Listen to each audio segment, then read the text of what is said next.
Well,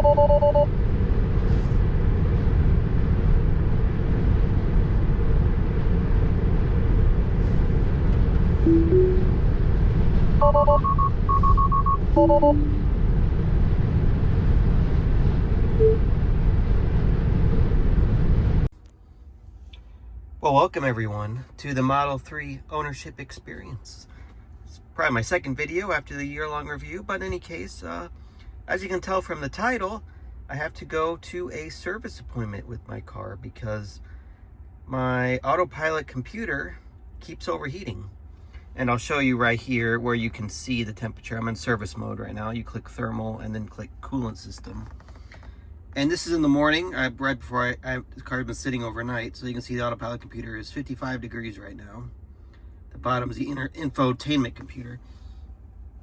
And there's all the other temperatures, you know, like the battery and whatever. But my issue is the autopilot computer stops working once it gets above 85 degrees Celsius, which is crazy hot for a processor to begin with. But this happens anytime I precondition to a supercharger or run the heater. I was coming back from I was going to Washington, D.C. and kept having it happen. And what happens is the autopilot shuts off. It'll give you the warning to, you know, take over immediately. And then you have no normal cruise control either when the computer's too hot, and you lose like parking visualization. Yeah, basically.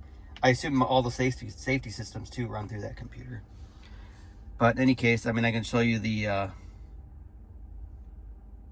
alerts here. As you can see, this is the alert that, so I was curious why my autopilot kept shutting off, so I looked in service mode and you can see it's autopilot board temperature gets above 90 degrees Celsius, and as you can see, there's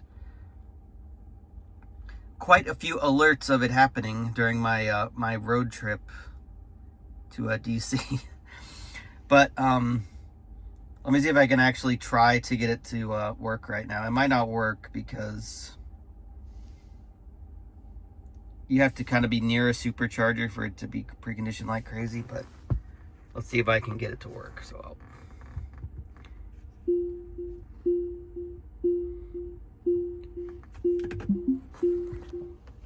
see, I put in drive, it instantly shoots up. I mean, that's not a crazy temperature, but I mean, I've seen like 100 degrees at superchargers. So I'm gonna put in a supercharger and see if I can get it to precondition here. I probably can't because my closest supercharger is like 20 miles away. Yeah, it's not gonna precondition, but because I'm too far away. But if I do precondition, the battery will get up to 90, 100 degrees. So I had to drive back from Washington, D.C. without preconditioning at any supercharger. So in any case, I made a service appointment, of course, and I was going to do it in DC to look at it, but in DC, the appointments were all 20 days out, which is crazy.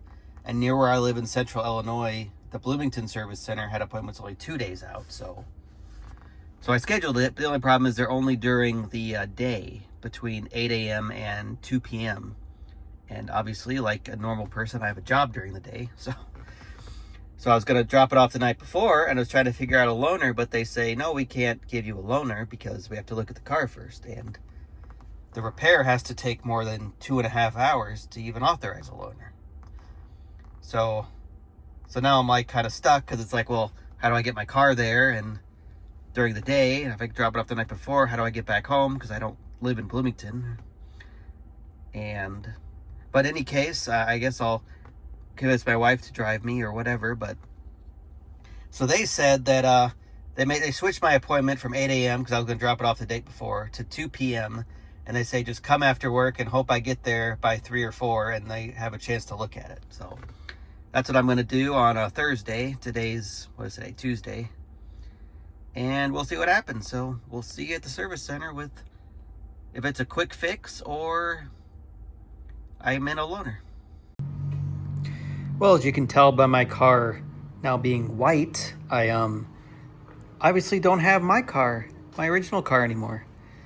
This is the loaner car, of course. I didn't buy a new one or an old one. It's a dual motor Model 3, obviously. I didn't look what year it is. It has like 42 or 43,000 miles or something. But if you're wondering the diagnosis for my car, I was there about, well, actually almost 3 hours where they were looking at it, and then they decided like 10 minutes before they closed at 5 p.m. that they aren't going to be able to fix it. Let's see what year this is. Let's see, where's the year? 122, so.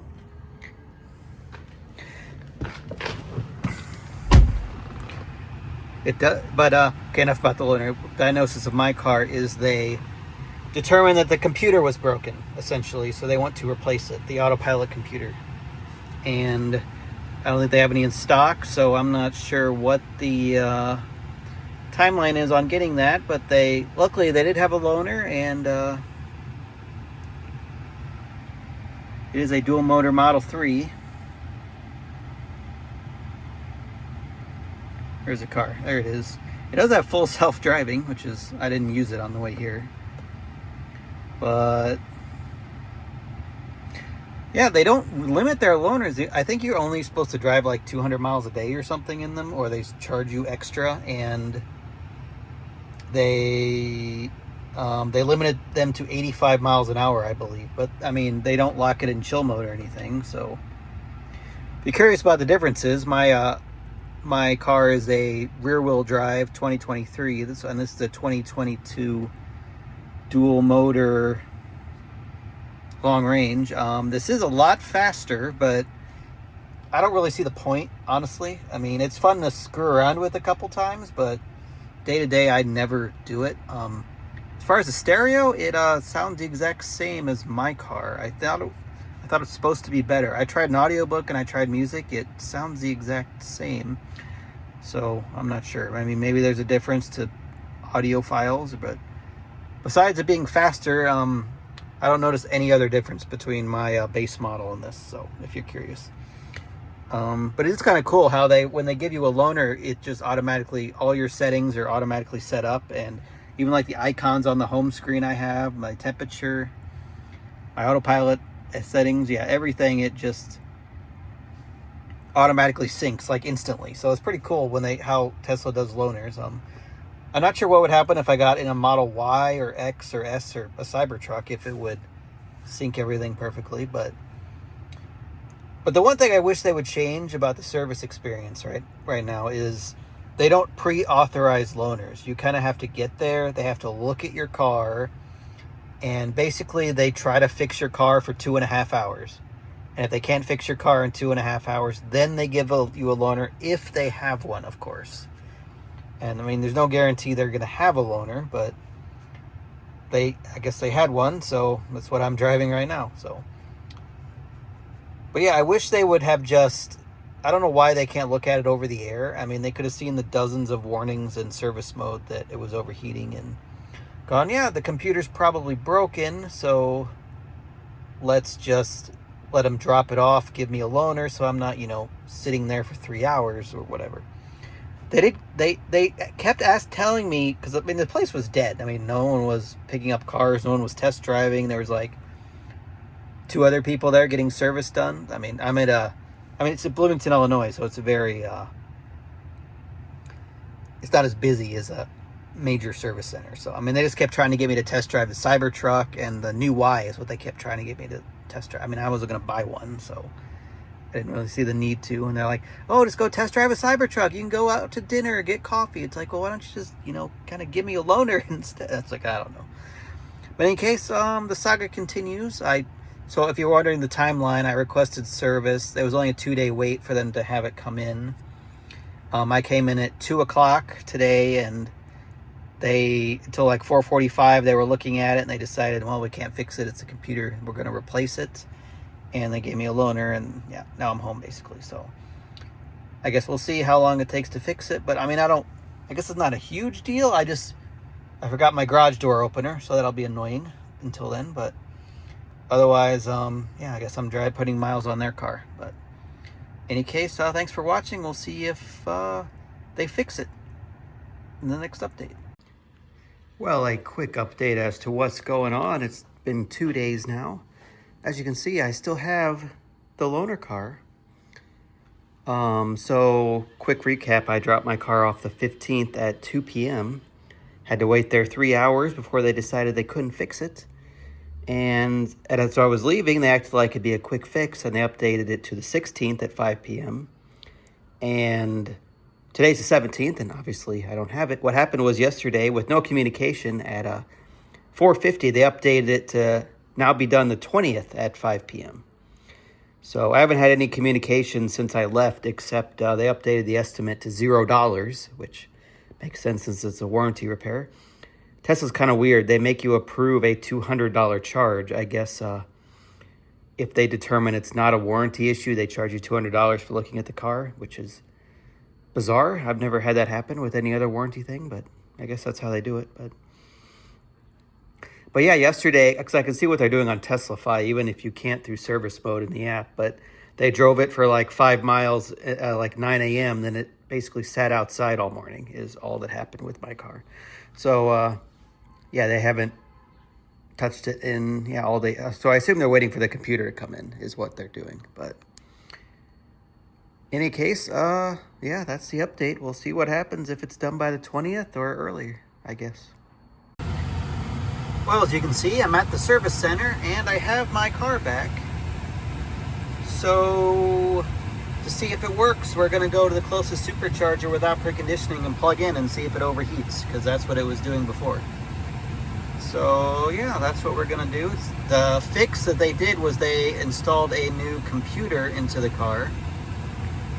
And I guess that's it. They verified that the coolant system was working fine and it was full, and they test drove it and said it worked fine afterwards. But they didn't take a very long test drive. It was like 4 miles, and they didn't go to a supercharger, so which is where the issues happen. So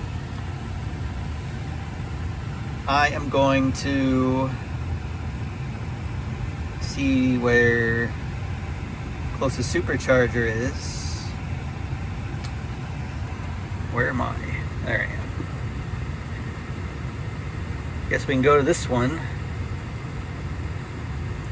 At a Meyer, how exciting. I'll just route to the Meyer, and then when we get there, I'll plug in and we'll see if it overheats, because I was guaranteed to do it every time. All right, well, we are at the supercharger. I didn't precondition, so let's plug in and see if it overheats like it did before.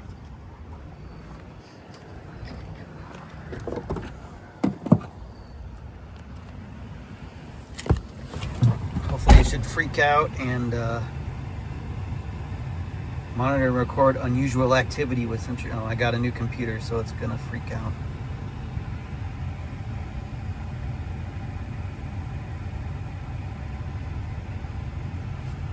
I don't think I hear the heat pump going crazy. There it goes, I hear it now. My battery might actually be too high of a percentage. I'll have to do another test tomorrow, because it's not even freaking out that the high voltage battery is too cold. There we go, I can hear it now. The heat pump going crazy.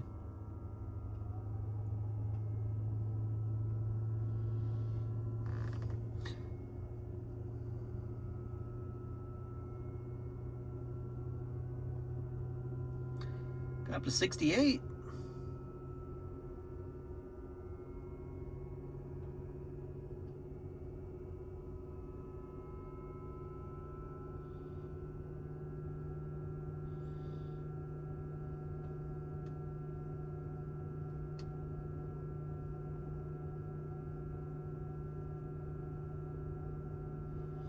Well, so far it appears to be fixed. Well, it's, I don't know, is 70 too hot? That still seems pretty warm.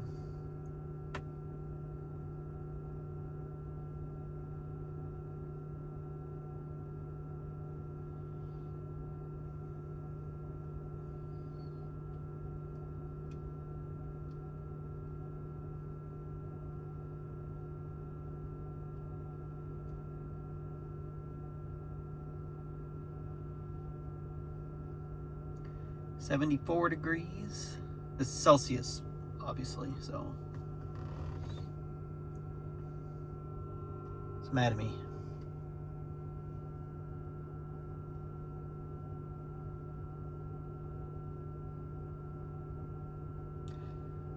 it's still getting too hot, I think.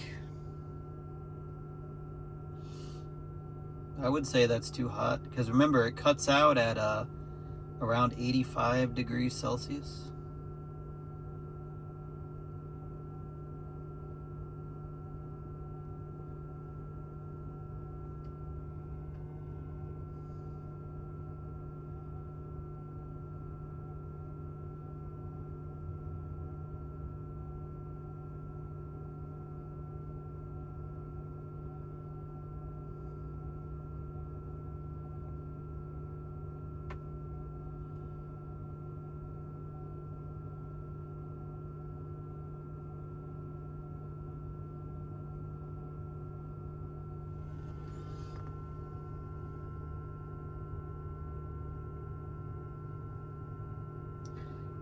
It's definitely still climbing.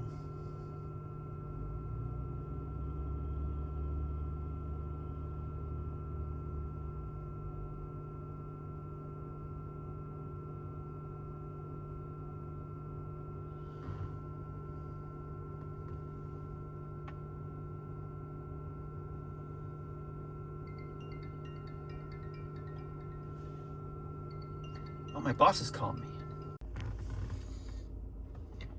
Well, as you can see, it's still getting up to like 90 degrees. It got up to 89, I think, was the hottest I saw.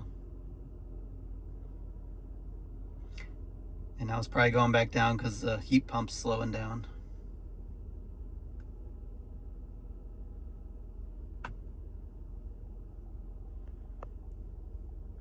Because the high voltage battery is getting warm enough, and the charge is high enough where it doesn't need the battery to be warm to get max speed anymore. So I don't think it's fixed, whatever the problem was. Let's see. Well, there's no alerts.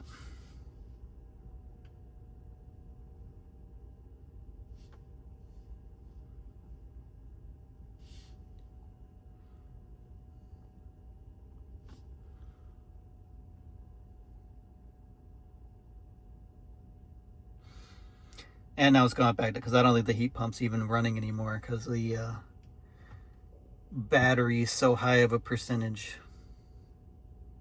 But in any case, I'm off work tomorrow, so I will do another experiment, which will be in like 2 seconds for you guys.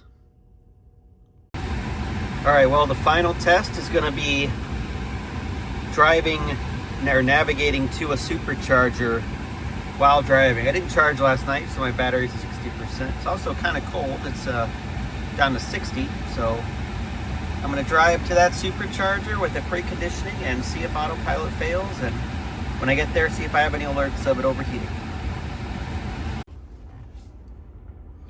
Well, I drove over here to the supercharger with the heat pump running at full speed the entire time, and autopilot didn't disengage once, and I have no overheating alerts. So at least for now, the problem appears fixed. Let's go into the thermal side. Showing 83 degrees while plugged in. But in any case, at least for now, the problem appears fixed. So it still seems to, I don't know if that's too hot or not running, but in any case, it didn't disconnect. There's no alerts that it's too hot, so it should be running fine, at least right now. But so to give you a recap, I dropped my car off on a Thursday at 2 o'clock.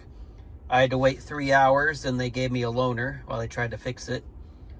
And then it said it would be ready the next day by 5, but at 4:50 on Friday, they updated that it's going to be ready Tuesday by 5 p.m. now. And then it basically just sat there until Monday at like 3 o'clock, when I assume they installed the computer, because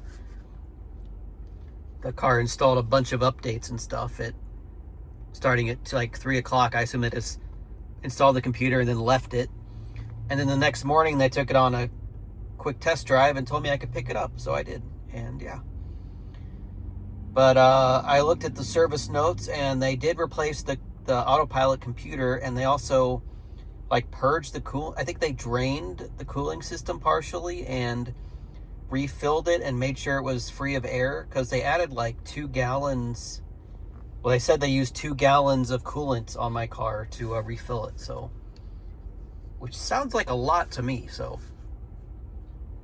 maybe the cooling system wasn't completely filled also, and that just ruined the computer. I mean, I'm glad that they replaced the computer, because if it was damaged from the cooling system not being full, that's a good thing they replaced it in any case. But yeah, so I guess unless there's any other problems, that's the end to this saga of my autopilot computer breaking. I will obviously make a new video if there's any more issues. So yeah, it was obviously all free, because Tesla's warranty is for 50,000 miles, or I forget how many years, because I'm gonna hit the miles before the years, so I don't even remember what the years are. But which is good, because if I had any other of my previous cars, like a Ford or my Mazda or whatever, their bumper to bumper is only 36,000 miles, so I would have been on the hook if the computer failed in any of those cars. But so I'm glad Tesla's warranty is longer than normal. So, but yeah, thanks for watching, and I guess leave in the comments if you think I should buy the additional warranty. There is one for I believe it's 2 years, 25,000 miles I can add on, and it's like $1,800. So I guess I got like 11,000 miles to figure out if I'm going to buy it or not. But anyway, thanks for watching, and I have plenty of other videos of my Tesla not braking if you're interested in those. So thanks for watching.